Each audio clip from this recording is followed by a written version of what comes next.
When it comes to product sourcing for your Amazon business, there are lots of different ways that people go about figuring out what to sell. But in reality, there's really only three. Actually, there might only be two different methods. The first one is called arbitrage, and there's some myths around arbitrage that I just want to clear up to make sure that everybody understands this process.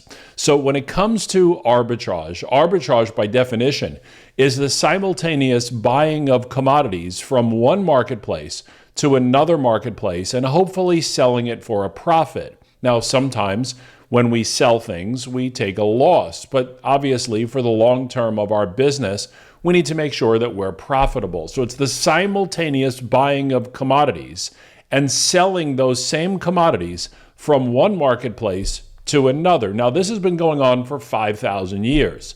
The concept of buy low and sell high has never changed. We want to buy it in one marketplace and sell it in another marketplace. So when we talk about arbitrage, most people think about buying from retailers. Now, when it comes to retail arbitrage, there are two different types. There's the retail arbitrage where you're buying in the store, and there's the online arbitrage where you're buying online. And then there's a third type of arbitrage, which we'll talk about in just a few minutes. So which is the best? Which of the first two that I talked about should you be doing? And the answer is, most likely, if you want to make as much money as possible, you should be doing both. See, retail arbitrage is where you're buying from a retailer, whether it's Macy's, Costco, Best Buy, Toys R Us, Bed Bath & Beyond, Five Below. It doesn't really matter what the retailer is, but where you're going to buy from that retailer and sell the item on Amazon. Now, often people will ask, why would someone buy it on Amazon if they can buy it from the retailer for less money? It doesn't really matter why. Stop thinking that way. Obviously, the sales are being made on Amazon. If they weren't, then we wouldn't see that in SPY rivals and in that velocity. So while there might be some people that will go to Costco or Walmart or Target or Kohl's to buy the items instead of buying them on Amazon, now with more than 152 million Prime buyers who are on Amazon, the majority of people who buy on Amazon are doing so for speed and convenience and not for price. A lot of times people want to believe that Amazon is a price-sensitive marketplace. And while pricing is important, Amazon is more of a demand-driven marketplace than it is a price-sensitive marketplace. And so we buy from these retailers, hopefully on sale, clearance, or closeout, and then we sell those items on Amazon. Now, the online arbitrage piece has a lot of benefits. Obviously, during the pandemic era, the benefit was that we couldn't go to the store anyway, so we had no choice but to buy it online. But now that those days are long gone, the benefits include, number one, less time and more convenience. That means you don't have to get in the car, drive to the mall, park, go inside, walk around, and do all of that to and from the mall or the store. The second benefit to online arbitrage is that you can do it from anywhere in the world. So you could be on a cruise in Alaska or an overwater bungalow in Tahiti, and you can still be doing your business because it's all done online. Another benefit is that there are some deals that are only available online that aren't available in the stores. And then another benefit is there's a lot of stores that are geographic. So there's a lot of places where that particular store may not be in your area. So therefore, you getting that inventory wouldn't be an option if you were going in person. So the online point of this business definitely takes precedent. And of course, one other huge benefit is if you're using the Internet Mastery Prep Center and not wanting to send any items to your house, well, then buying things online makes the most sense because you can buy it, there's free shipping, and you can just ship it directly to the prep center and you don't have to worry about it coming to your house, which then adds to the freedom aspect of being able to do what you want, when you want, where you want, with whom you want, as often as you want. So online arbitrage definitely has a place. In fact, I think for most Amazon sellers today, it probably accounts for more than 85% of their business from an online arbitrage versus a retail arbitrage process. So arbitrage is arbitrage, whether you're doing it online or you're doing it in the store. So why would anyone do it in the store? Well, one of the benefits is that you can typically buy more inventory. So if you've got a limit on a website, maybe you're only able to get 3 or 6 units. When you're in the store, you could fill up your whole shopping cart in most cases. Number 2, there's a lot of retailers now that offer deals that are not online and only in person. Why would they do that? Because they're trying to compete with Amazon. And the way they do that is by getting you to come into the store. They also know that when you come into the store, you're likely to buy other things, and so your cart value goes up by shopping in person. There are a lot of benefits of in-person, and there are a lot of benefits of online. So which one should you do? The answer is both. There's no reason why you should take a percentage of revenue and just discount it. The reality is that we're all, at some point in time, going to be in the store. Even if you don't like shopping or you don't like being in the mall, I'll tell you where you are a lot, or at least some days of the month, you're probably at the grocery store.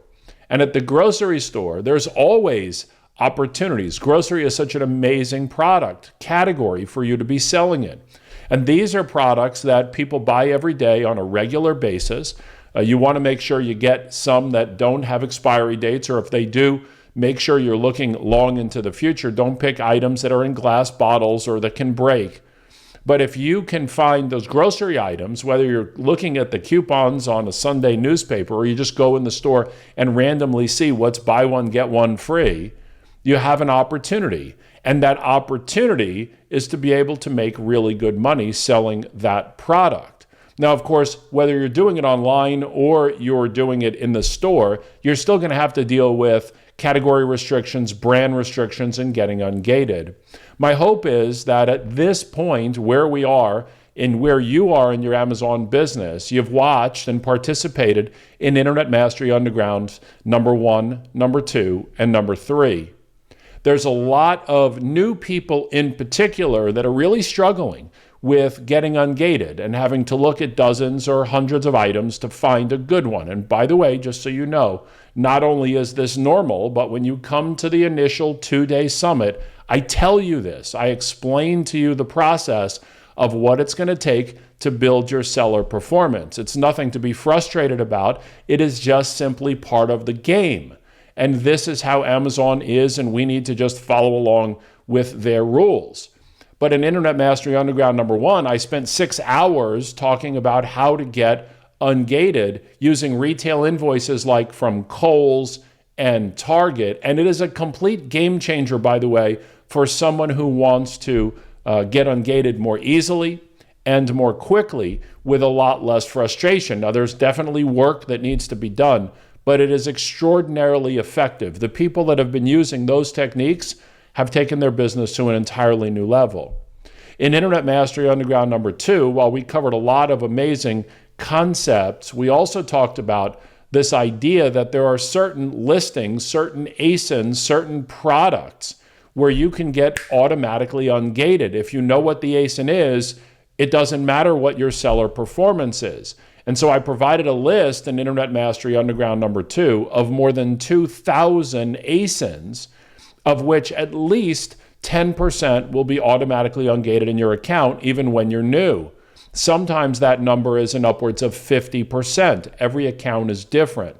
So you can get the recordings. They're available for purchase if you're interested in doing that. Remember, this is your business, and any investment you make in it is a tax deduction.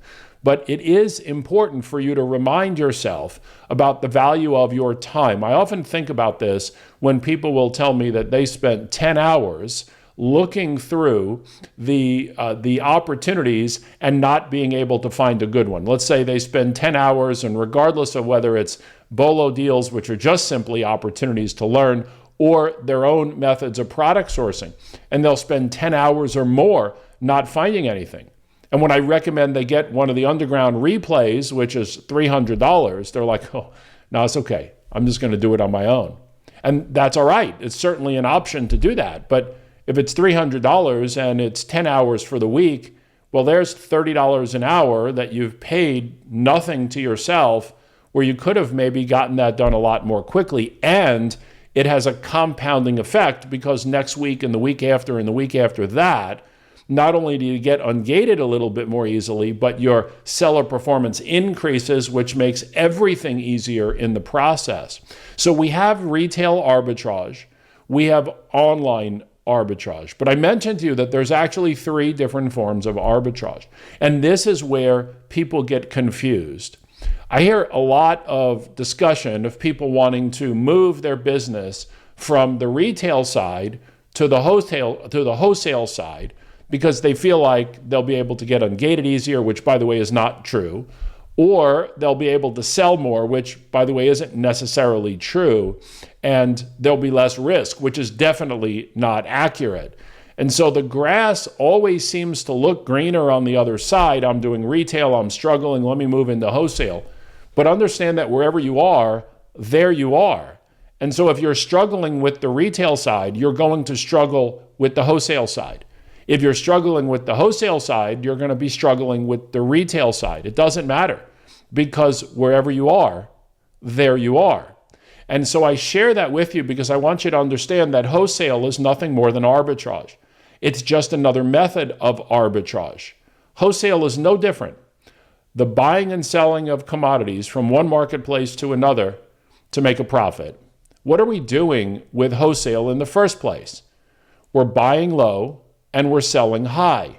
So what's the difference between retail arbitrage, online arbitrage, and wholesale buying? And the answer is nothing. The only difference is the source. So if I buy from Macy's or I buy from ABC Wholesaler, what's the difference? Everything in my business is the same. Now, there are some benefits to buying wholesale. Number one, you'll get some wholesale invoices, and you should know that that may or may not get you ungated. There's no guarantee that a wholesale invoice will get you ungated. You do have to buy all the inventory first from the wholesaler before you get an invoice. And therefore, if you buy the inventory and then get the invoice and then can't get ungated, you can't return the inventory. So you're stuck with that loss.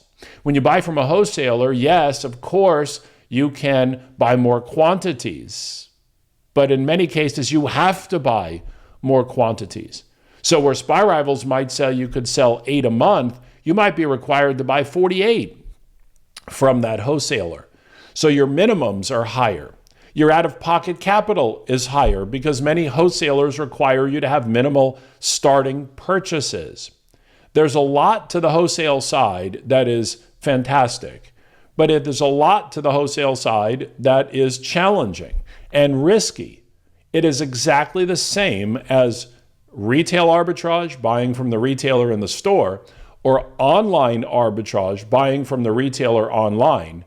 Wholesale arbitrage is simply buying from the wholesaler instead of the retailer, where every other aspect of the business is the same. Now, I mentioned there are 3 different types of purchasing product to resell. One is arbitrage, the second is private label, and the third is branding. Private label and branding are very different than each other and very different than arbitrage.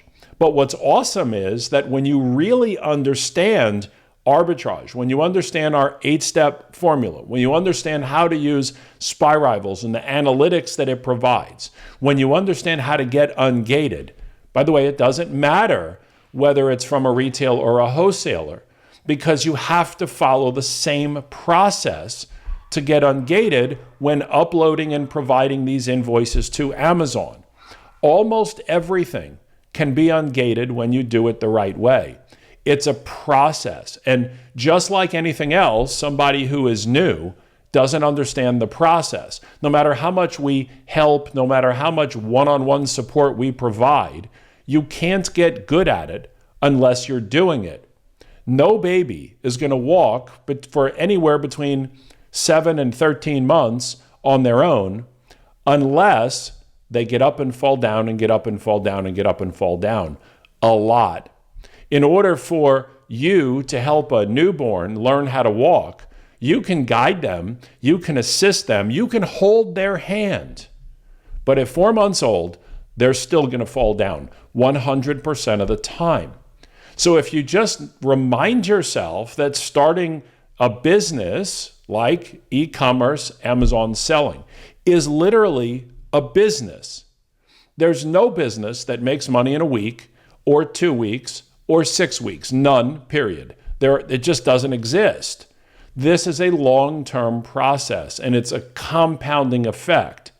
A lot of times people will tell me that they can just do this on their own. Well, I welcome that opportunity for them. The only people that say that they can do it on their own are the people that don't know what they're doing. Because when you are starting something new, it doesn't matter if it's Amazon, it doesn't matter if it's learning to play a sport, it doesn't matter if it's learning to play an instrument. Look, nobody picks up a guitar and all of a sudden knows how to play. It just doesn't happen that way. And by the way, you can't play a guitar when you're 7 months old. Just because you can walk doesn't mean you can play a guitar.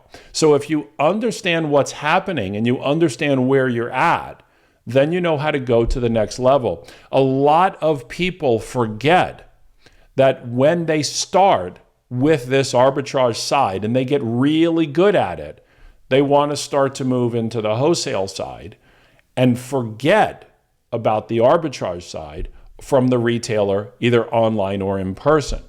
And all I want you to understand is why. Why are you forgetting about what took you to the dance? Why not do all of them? Why not do the retail arbitrage? Why not do the wholesale arbitrage? Why not buy in person? Why not buy online? Why not integrate every stream of revenue into your business? I think we sometimes think our way out of doing certain things or talk our way out of doing certain things, when in reality, all we have to do is follow the process. And then there's one other point that I want to mention to you. I know I've said this a lot. You've heard me say this a lot. I believe this is true about me. I believe this is true about our coaching team. We are here to make suggestions to you based on our own personal experiences. They're just suggestions. They're just guidance. However, with that being said, it's up to you to make the decision on how you move forward in your business. It's not up to me to decide for you what to do. Every decision you make comes with a result. So if you're not getting the results you want, you have to make different decisions. We can't make the decisions for you. And this is very empowering. We make suggestions and then you make decisions. So when you're getting success in your business, you can accept responsibility for that. You take ownership in your success. When you're not getting the success that you hope to get yet, then you need to take ownership in that and figure out what you need to do, whether it's to ask the right questions, whether it's to watch the Underground series, whatever it is that you need to ask for it. We can't read your mind. We can't give you the desire to make it happen yourself. You have to do that yourself. You have to be motivated inside. And the only way this doesn't work is if you give up. That's it. There is no workaround to long-term success other than taking the right approach. But if you give up because it's too hard, and by the way, there's nothing hard about this. This might take time. You can't learn a foreign language in 3 weeks. You can't become a doctor in 3 weeks. You can't become a florist or a hairstylist in 3 weeks. Nothing happens quickly. Just a reminder of the basics, the retail arbitrage and the online arbitrage. And then maybe someday the wholesale arbitrage. And once you get to a level where it is deep inside you, maybe that's 5 million or 10 million or 20 million, where you don't have to think about it, you just know what to do intuitively, then move on to another aspect of this business. But until then, keep learning, keep educating yourself, and keep the understanding that you have the power and the control in everything that you do.